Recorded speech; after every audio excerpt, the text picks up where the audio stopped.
Okay, finally, my Malkins moments. I have some great Malkins moments for you. The first Malkins moment has to go to Big Poppy David Ortiz for being voted into baseball's Hall of Fame. Unlike Barry Bonds and Roger Clemens, David Ortiz got elected on his first ballot, received 78% of the votes for David Ortiz. He was the only player out of his class to be elected into the Baseball Hall of Fame. This is a guy that has had just an illustrious career 3 times. He's won the World Series 2004, 2007, 2013, all with the Boston Red Sox. Just a dominant player for 20 years. 2 decades he's dominated the sport. 10 times he was an All-Star, 7 times Silver Slugger.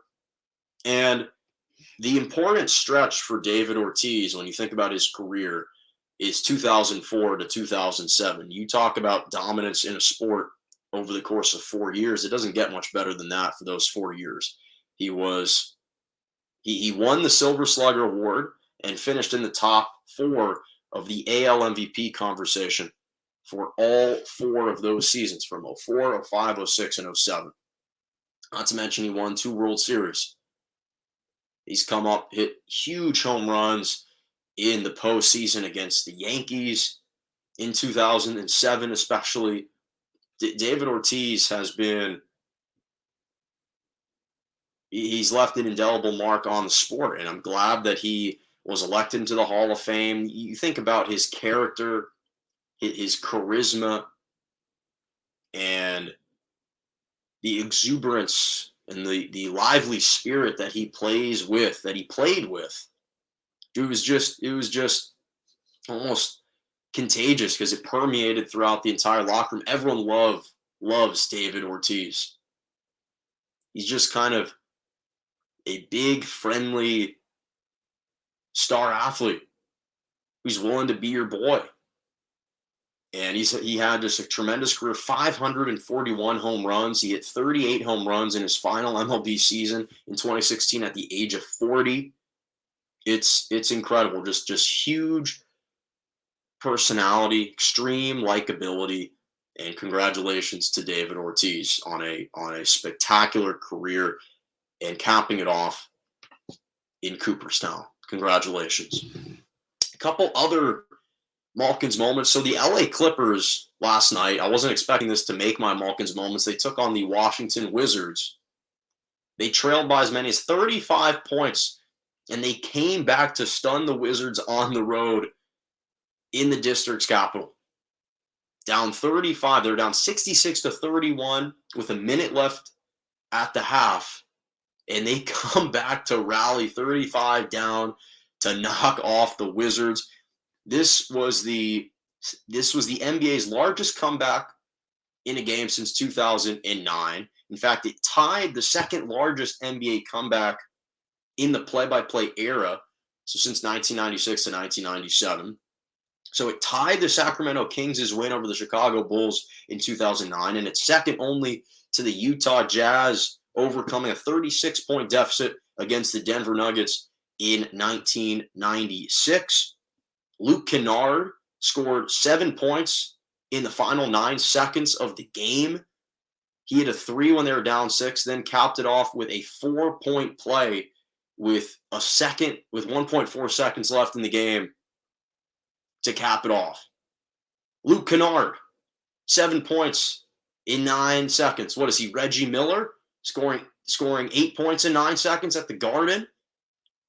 Game 1 of the Eastern Conference Finals against the Knicks that year.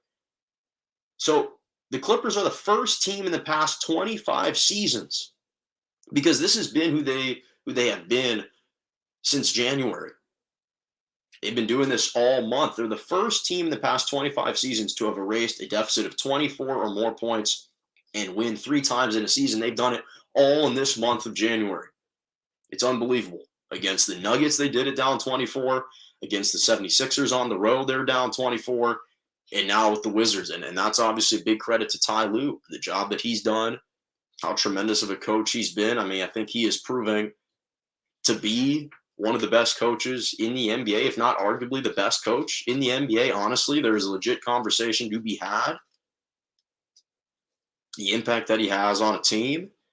And this was without Paul George, who's gone with an elbow injury, may miss a torn ligament in his elbow. He may miss the rest of the season if he has to undergo surgery for his elbow. Obviously, no Kawhi, even no Marcus Morris Sr.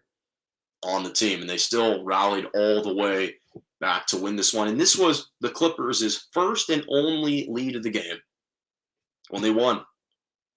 Entering Tuesday, teams were 1 and 16,239 over the past 20 seasons when trailing by 7 or more points with under 20 seconds remaining in regulation, according to ESPN stats and info research. So big shout out to the Clippers. Final two, big shout out to Jason Tatum. Unfortunately, it comes at the expense of the Wizards again, but last week he dropped 51 points, 10 rebounds, 7 assists in the Celtics' huge 116-87 win over the Washington Wizards. People have been a little disappointed in the Celtics this year, of course. The fact that they're not firmly in the playoff picture, the fact that his production has been fluctuating a little bit, but I still am a big believer in Jason Tatum. I think he's still having a great season and will continue to have a great career. And so this is not surprising that he's able to explode like this. He is starting to have this production with more regularity, and big shout out to him. And then finally, big shout out to the Chiefs fans. They honored Josh Allen.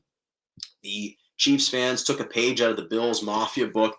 They donated over $173,000 to the Patricia Allen Fund at the Buffalo Children's Hospital. Obviously, the Patricia Allen Fund was created in November of 2020 after Bills Mafia started donating $17 to honor Josh Allen's the passing of Josh Allen's grandmother, and they were donating this money to the O'Shea Children's Hospital. Over $1 million was raised at the time, and so the hospital dedicated an entire wing to her called the Patricia Allen Pediatric Recovery Ring in her honor, and now a Facebook group with the Kansas City Chiefs called the Chiefs Kingdom Memes. They called on Chiefs fans to donate $13 in honor of Josh Allen's performance on Sunday. Initially they were donating $13 on behalf of Mahomes and his number, but they also donated $13 on behalf of Josh Allen's performance, and I think that's a very classy move.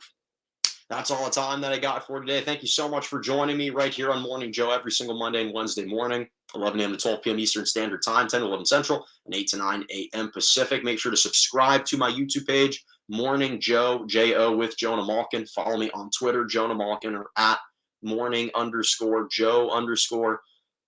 Instagram, JMalk97, and TikTok, Jonah Malkin. Thank you so much. Enjoy the rest of your morning.